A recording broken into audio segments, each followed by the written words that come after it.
Hey, what's up guys? Different kind of video today. I am heading up into the mountains into Buena Vista, beautiful Colorado.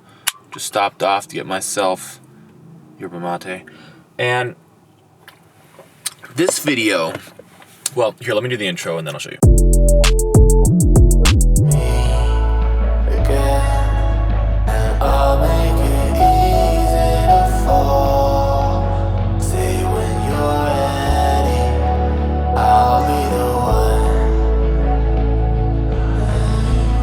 Alright, so this video is about this little thing, my mobile recording studio setup. Before I even get into that, check out this view. You can't see it because it's all washed out. Let's change that. We got the 360. We're out here in the Rocky Mountains. My brother's off skiing. He has more disposable income, so he went all out on the Airbnb, and I'm just back here chilling because I'm not much of a skier.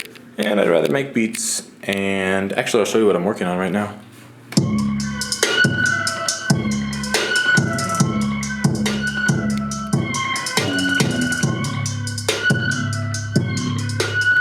You can let me know in the comments if that's hot or not. I haven't been spending a ton of time on it yet, but hopefully I'll keep plucking away at that. But I wanted to show you guys what I got going on here.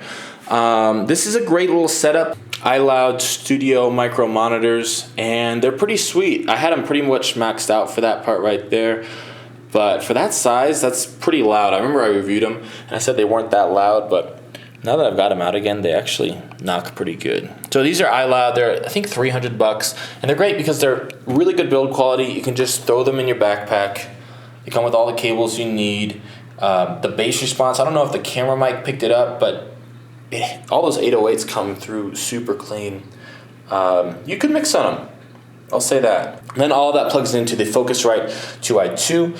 I use the Focusrite Scarlett 18i20 at the house, so this is just a smaller version.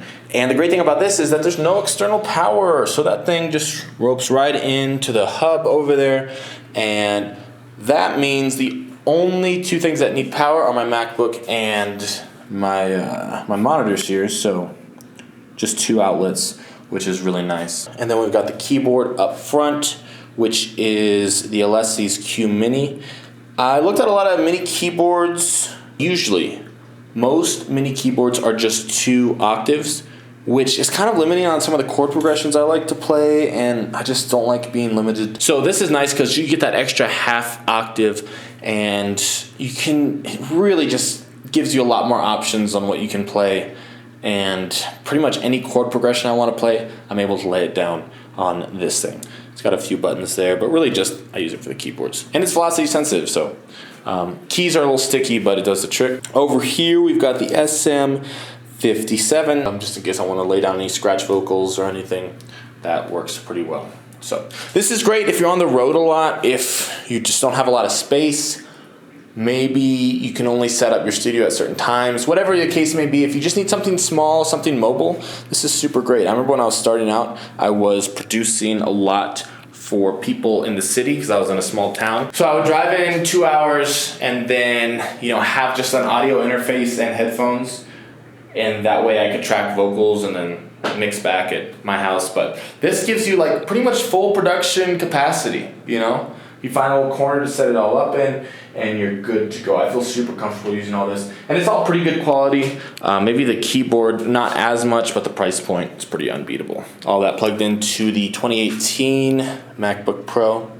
It works pretty well. Let me know if you have any specific questions. Happy to answer those in the comments. I'm actually getting out of breath just from talking this long at altitude, so that's interesting. But yeah, big fan of it. If you have any questions about the individual products, whatever, I'm here for it. Hit me up. Appreciate you. Thank you so much for watching. We'll see you next time.